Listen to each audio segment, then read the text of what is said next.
I am here for you. I am here for you. Always being there for yourself. Always having your own back. Always speaking your truth. Never betraying yourself. Standing up for yourself when appropriate. Having healthy boundaries. Giving yourself the self-care of your needs when you need to rest, when you need to eat. Simple things like that. Being there for yourself is a critical part of living a quality, fulfilling life. In today's busy world, how can we find the inspiration, knowledge, and energy to live a healthy and empowered life? If we balance and harmonize our mind, exercise our body, live according to the laws of nature, and connect to spirit, can we find a way to heal, become our authentic self, and live our purpose with love? I am your hostess, Amy Fournier, and welcome back to Awakening Aphrodite. Welcome back to Awakening Aphrodite. This show is all about helping you to be more fit and healthy in mind, body, and spirit, as well as to tap into your intuition, your true source of power, and awaken your authentic self. Today is a Fast Friday because they come out on Fridays and they're fast. They're mini episodes with just me as an extra bonus for you, as a way to hopefully help inspire you, make you feel supported, and maybe a little optimistic or encouraged, or maybe even learn something interesting that's new. I hope you enjoy the episode. They're always very different. I take a broad range of topics that I pull from on my travels, just anything that fits that bill of being interesting, inspiring, and educational. So today I'm just going to share with you just some notes I took from a really cool workshop I took a year or two ago that was put on by Dr. Zach Bush, who's the triple certified, board certified physician. I mean, he's just a phenomenal giant in the world of holistic health and wellness and just the whole mind, body, spirit movement. He's just an incredible human being, just crazy smart. And I did take one of his mental health webinars on mental health. And I had taken some notes, and I want to share with you the 4 tips that they had given to help people basically address and improve their mental health, just kind of like how they're feeling. Because, there's kind of like a current of, unfortunately, there's kind of like a low-grade current of anxiety going around a lot of the world right now with this post-pandemic life that we're all living, and it just seems like this chronic state of like anxiety that everybody has about God knows what. So this might help you. I'm hoping it does. And of course, feel free to share it with someone that you think might help. And it's really simple. So the first thing that they recommended to do was just take a deep breath and tune in to what you're feeling. It's not fancy, but it's like, what am I feeling? It's amazing how oftentimes we don't even know what we're feeling. We just know like we're just not feeling good. But what are you feeling rather than what you're not feeling? Well, I don't feel good, but what do you feel? And you'll find that if you have a hard time articulating what the actual word is that you're feeling, that's part of the problem, but it's also the first step to the solution. It's about getting in touch with your body and your spirit emotionally to know what you're feeling. You can't feel better if you don't identify the problem to therefore know the appropriate way to fix it, right? So rather than using general terms like, well, I feel bad. It's like, well, what does that mean? It's like, well, does your foot hurt? Are you hungry? Are you bored? Is it, you said something nasty to your friend yesterday? I mean, there's a lot of ways to feel bad, right? You didn't get enough sleep. I mean, try to be as specific as possible, and maybe even like what you're feeling in your body to take it a step further. So the first tip would be to really articulate specifically what you're feeling and feel it in your body. Like, I'm just feeling really lonely, or I'm just feeling really overwhelmed, or whatever.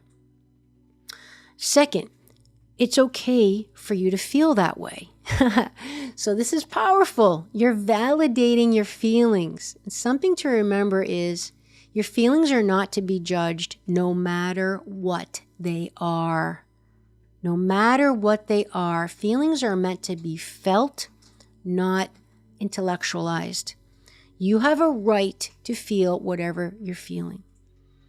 I grew up in a family that was very loving and well-meaning, but was told pretty much my whole life not, quote unquote, not to feel that way because it made the people who took care of me uncomfortable to see me uncomfortable. Of course, out of love. They didn't want me to be upset or, usually something silly, right? Like if I'm 6 years old and Sally pushed me or took my doll or whatever, and I was mad at her, and my caretaker might have said, well, don't feel that way. You're okay. It's just a doll or whatever. They didn't want me to feel bad. But I was told constantly in my life not to feel a certain way.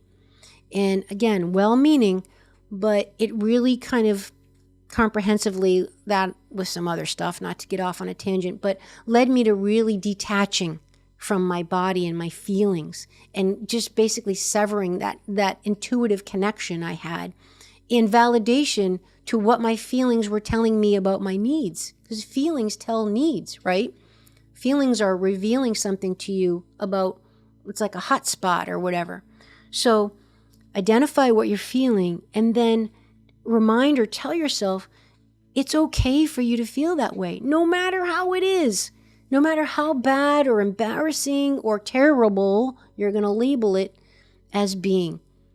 It's okay to feel that way because if particularly if you had a hard time with number one, like you had a hard time like articulating what you're feeling, then you probably number two is resonating with you. So it might be why you have trouble knowing what you feel. That was like me for like 5 years. I didn't really know how I felt because I hadn't been listening for so long. My body just kind of stopped.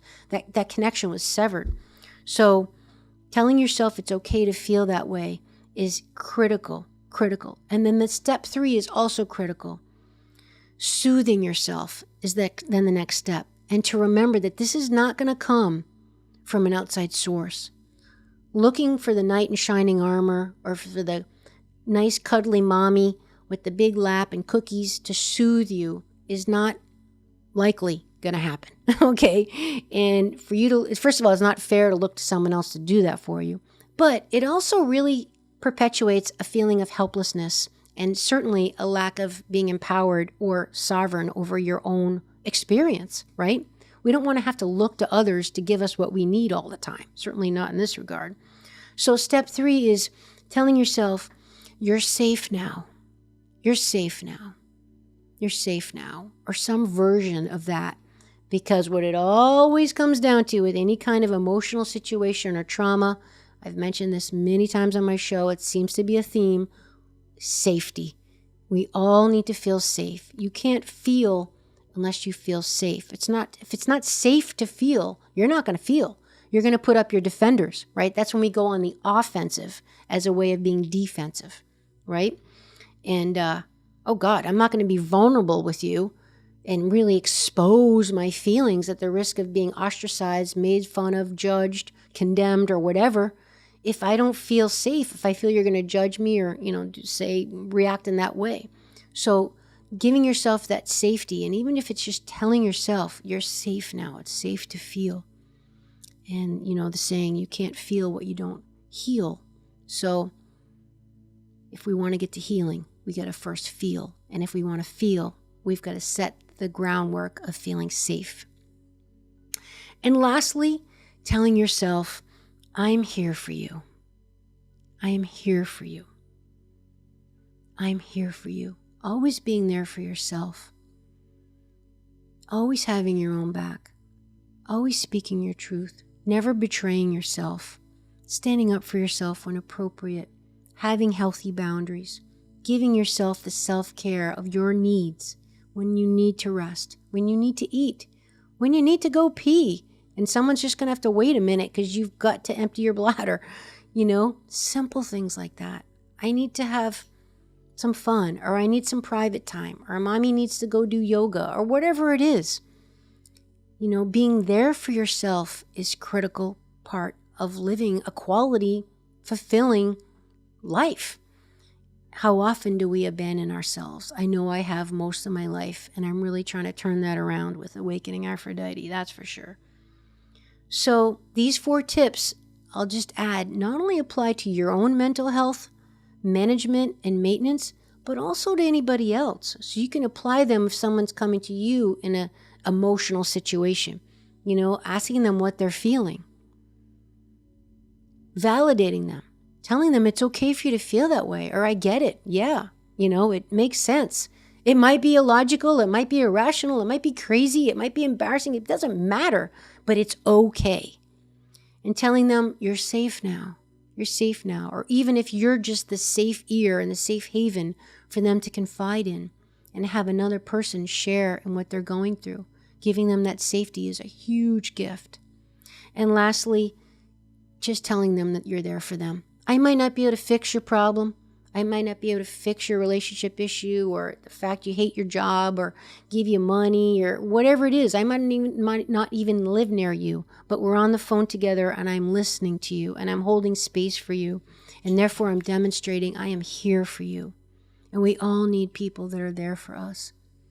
So these 4 tips apply not only to ourselves, for ourselves, but for others.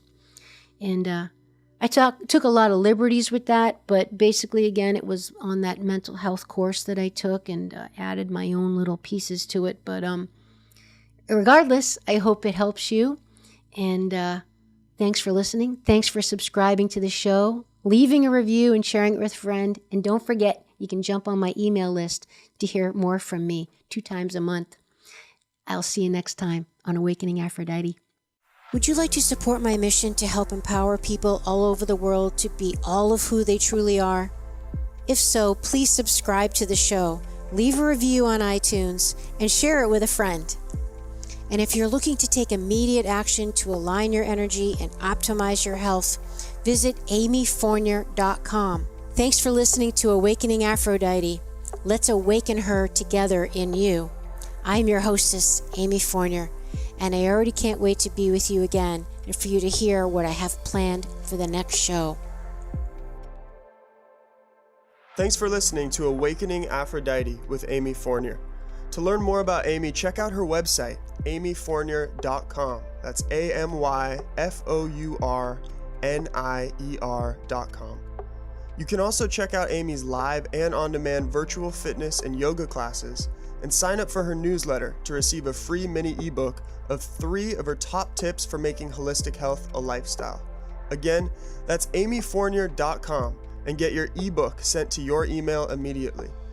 Connect with Amy on the daily on Instagram at FitAmyTV, FITAMYTV,